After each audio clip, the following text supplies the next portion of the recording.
Hey folks, Nish here, latest Dots episode. It is Monday, April 9th, 2024.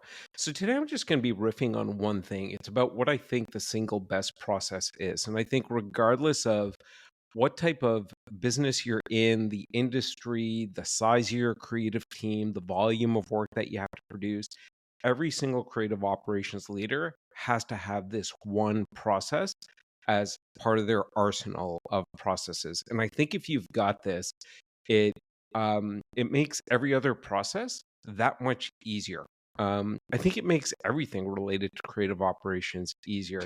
And it's certainly one of the things that I'm looking for that separates the 10,000 foot creative ops leaders from the 100,000 foot creative ops leaders. And I'll talk a bit about that.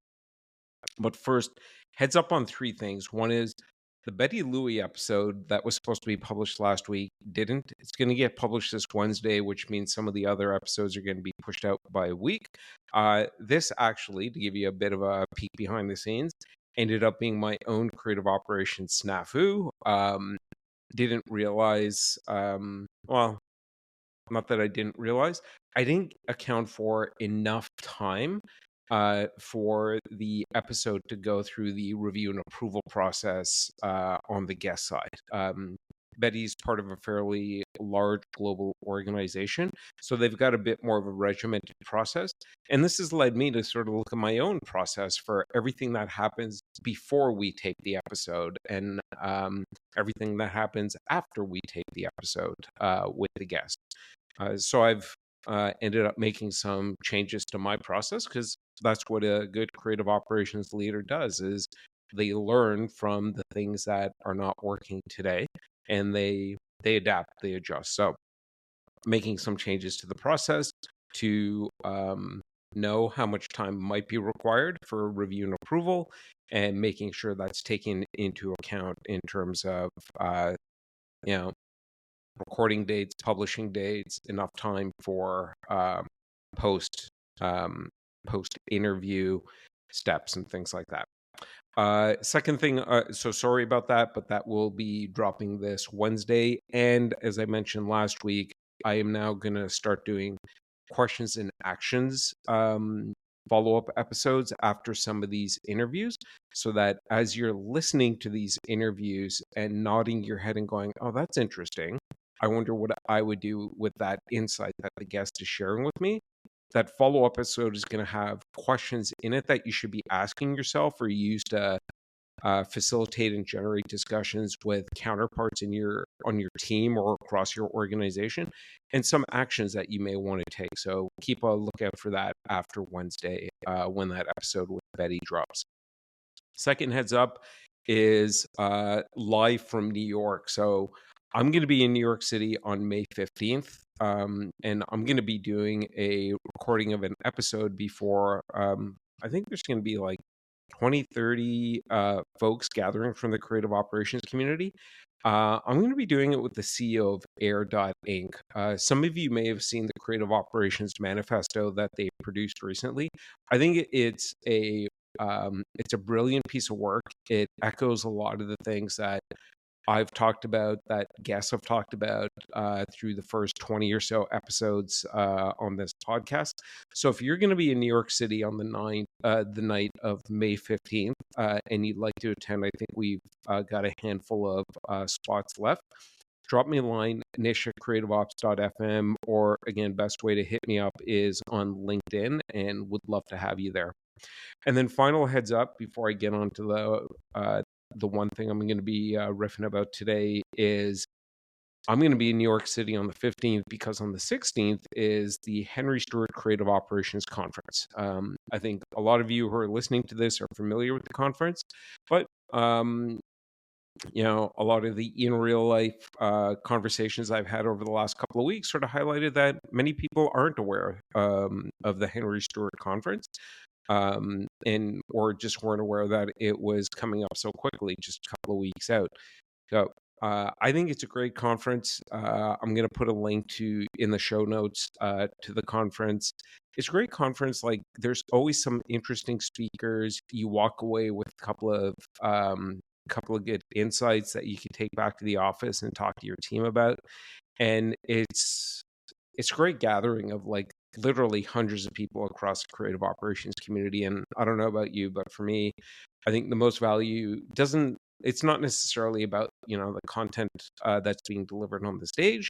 It's about the conversations that you have with the person sitting next to you in between sessions, over lunch, or drinks at the end of the day. And if you're planning on being there, let me know, and make sure if you see me there, please say hello. Would love to spend a couple of minutes with you. And again, I'll put a link to the show notes in the show notes to the conference. So on to the one thing I want to riff a bit about today is the best processes. And this has been inspired by a few conversations I've been having lately about just process in general and how often process tends to go off the rails because life happens. And I think we all know that, when we do come up with these processes, when we document them, which we should always be doing and updating the documentation, every process makes sense on paper or on the screen, whatever format that you're consuming it in or presenting it in. It makes perfect sense. It's got all the steps laid out, might have a beautiful sort of workflow graphic associated to it. And on the screen, on the piece of paper, on the whiteboard, that's where process works perfectly 100% of the time. Um, and but the reality is like when we talk about orchestrating people, tech, and especially process into this beautiful symphony, really what the role of the creative operations leader is, the reality is that sometimes, perhaps often, perhaps daily, it's just a lot messier than that beautiful symphony, that just seems like it's effortless. And really, sometimes that symphony ends up sounding like cats dragging their claws across a chalkboard, which I'm imagining now, and that sounds like it would sound horrible. And the reason that happens is it's the unexpected, the unplanned. So, unlike the symphony, like the real life symphony that you might be in the audience listening to, and the conductor is like, in his or her tuxedo, effortlessly conducting the orchestra to like create this amazing music.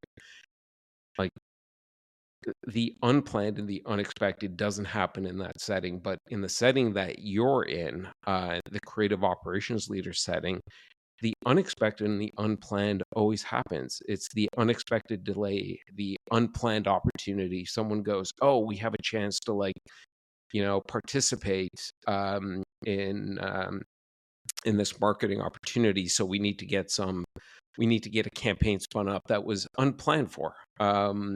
Or it's the unexpected delay. Oh, the person that needed to review this is now out of the office for whatever reason. So we're not going to get that feedback in the time that we're expecting, which is going to cause a delay. There's so many things that fall into the bucket of the unexpected and the unplanned. And how do you react? And I think there's two ways in which I see creative operations leaders reacting. There's the 10,000-foot way and the 100,000-foot way.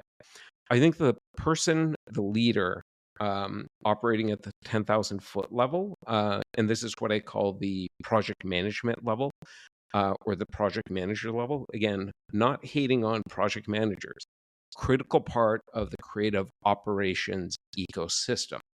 But if your title says creative operations, especially if it has something like director or VP in front of it, then you should not be operating at the 10,000-foot level. You should not be at that project management level. But um, I'm getting off topic here. So, two types of ways in which I see creative ops leaders reacting. Those of you operating at the 10,000-foot level, the project management level, what I see most often is you're using that documented process as a hammer. So the thing that looks beautiful and perfect and sort of looks like a process symphony on the whiteboard, on the screen, on the piece of paper, you're using that as a hammer. And you're really trying to force the project and really the people back into operating within the lines of the process. Like even though the unexpected and the unplanned has happened, you're trying to force people back into operating within the lines, like staying in the lanes. And really, what you're doing is you're not really focused on serving the creative. You're not focused on serving business value, which I'll get to when I'm talking about the 100,000 foot level. And most importantly, you're not really focused on creating an environment to serve the people who need to do this work or who have a stake in this work. You're focused on the process, and you've made your job process compliance. And like it sort of makes me think of that Seinfeld episode. And if you didn't watch Seinfeld, then we can't be friends. But remember the Soup Nazi episode, No Soup for You? It sort of feels like that. No creative for you. If you're not complying with my process, if you're not staying within the lines, if you're not staying in your lane, then no creative for you. And which I think it makes sense if you're operating in a heavily regulated industry like healthcare or something like that, because there's so many rules that are set by regulatory bodies that you have to adhere to. So there's the process should rule in many cases. But that's the 10,000 foot leader. And again, like other than the healthcare exception or other heavily regulated industries, I'd really question if, like, you should really be asking yourself when the unexpected, the unplanned happens, is process my hammer? Am I forcing people back into the lanes? What do those conversations sound like when the unexpected and the unplanned happen? Does it sound like um, well, does it sound like I'm nagging people and the thing that I keep pointing to is the process, the process, the process? And now, sort of switching gears and looking at that 100,000 foot creative operations leader, I think what they're doing is process is a tool for them. But, and this is where I get to the best process, what they're really relying on is common sense. And they're using that as their compass. And what they're really doing is they're going, how do I tune this compass in the right way so we're pointed in the right direction? And what they're doing is they're calibrating it to business value. So I think of it the best process as common sense informed by business value. And what that means is that you, as the creative operations leader operating at the 100,000 foot level, is that you've got a deep understanding of your organization's business goals, your strategy, and you have a deep understanding of how creative sort of docks into that. Not a direct line of sight necessarily with like, oh, if we produce this creative, here's how it moves the line on these KPIs, but you have this understanding of the business and the role that creative plays in enabling or achieving the business's strategies and goals. It's you're not simply defaulting to more, faster, cheaper, which is what the 10,000 foot leader does when they're using process as a or process compliance as a hammer. And that's really service desk or project manager thinking. Again, important, but you should be thinking differently as a creative operations leader when the unexpected and the unplanned happens. And what I often see that you're doing at the 100,000 foot level is that you're understanding what the business is trying to achieve, and then you're creating an operating model or a system so that creative is part of enabling that. And that understanding really translates into how you're going to deal with the unexpected and the unplanned, which tends to happen frequently, probably daily for many of you listening to this.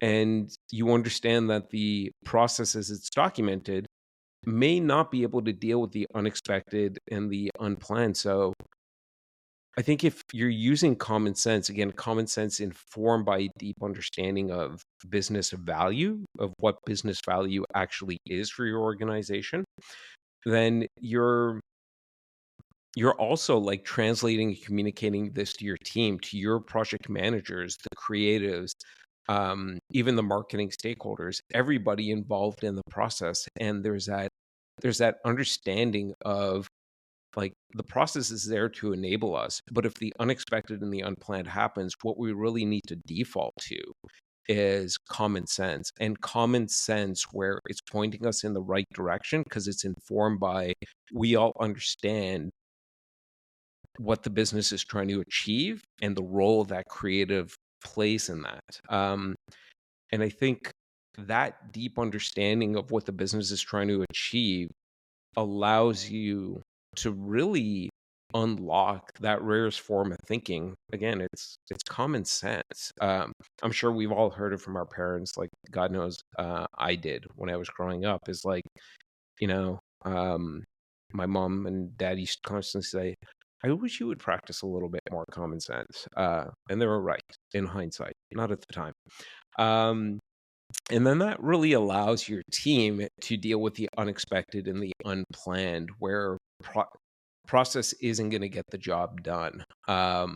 It's just going to frustrate people. The process at that point probably even gets in the way. And what you really need to do is let your team lead with common sense to make decisions based on common sense that's informed by deep understanding of that business value, so that the compass has got them pointed in the right direction. You know, and they can make decisions about what to do, what not to do, what parts of the process to keep, and what parts to skip because the unexpected and the unplanned happen.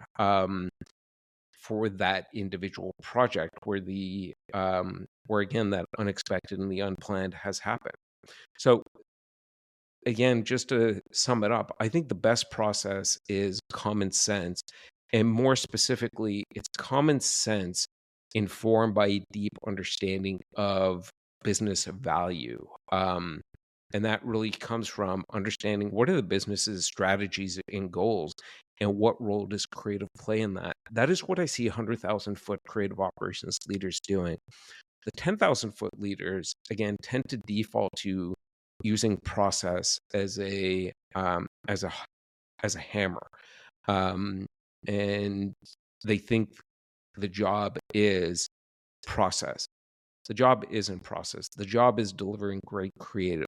The job is de- delivering creative that the business needs to move the business forward. And the unexpected and unplanned always happens.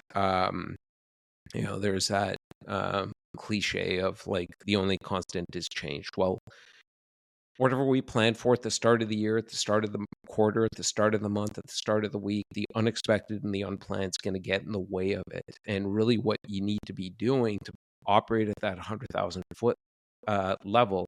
And for those of you currently at the 10,000-foot level and aspiring towards and working towards that 100,000-foot level, I would say this is one of the key things. One of my key observations of creative operations leaders operating at the 100,000-foot level is that they are deeply rooted in the ethos that the core process, the process that, trumps all other processes, is common sense. And it's common sense informed by deep understanding of what is the business value of creative. And that's, informed by deep understanding of what is our business, what are our strategies, what are our goals. And that is what the 100,000-foot creative operations leader does. And they then allow their team to operate with common sense as the default process, as the default operating mode. And that just really streamlines decision making. It ensures that it's easier to get all the different stakeholders, the creatives, the marketers, if you've got technical stakeholders, all those different stakeholders on the same page and speaking the same language. Common sense is like a great unifier, especially common sense informed by business value. So some of the questions I think you should be asking yourself is, do you understand your business's strategy and goals? Like, and if the answer is no, then that's fine. Like, go and find out. Go and schedule some meetings, and maybe you start with, going and asking some of your marketing counterparts, like, Now, what do you see as a business's strategy and goals? Because that's probably who you work with most often and sort of get their perspective on it. But over time, develop a deep understanding of your business's strategies and goals. And can you then clearly articulate the role that creative plays in enabling what the business cares about? And for some businesses, creative is going to be about like delivering a lot of content and doing it really quickly. Or maybe for certain types of projects, that is going to be what the business needs. But you've got to start with that like basic understanding of what are the business's strategies and goals. And then you then need to articulate for yourself, first as a creative operations leader, what is the role that creative plays in that? And it may depend. Well, it's definitely going to depend on your business. And then you have to ask yourself, like, have you provided this understanding to your team? So you may be working with your project managers and other people on your team in helping them understand what their role is. Like, here's how project management works. Here's the project management system we use. Here's the here's what your job is in terms of what you should be focused on doing day to day. But have you also clearly helped them understand what are the business's strategies and goals and what is the role that creative plays in that, so they can develop their own common sense muscles as the primary process that is used?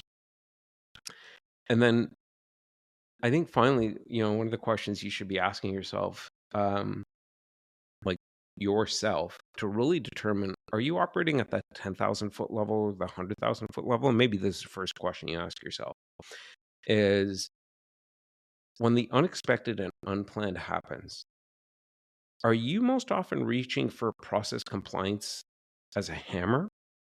Or are you and your team like reaching for common sense informed by business value? And I think that's going to be a good way to help you determine, are you currently operating at the 10,000 foot level or the 100,000 foot level? And again, there's no like good or bad here. If it's at the 10,000 foot level, then that sort of lets you know where you're at and where you want to get to. And so that's the one thing I wanted to riff about today. If you don't agree with my take on this, like I truly do believe that common sense is the best process. It should be the core process. It should be the one that you default to when the unexpected and unplanned happens.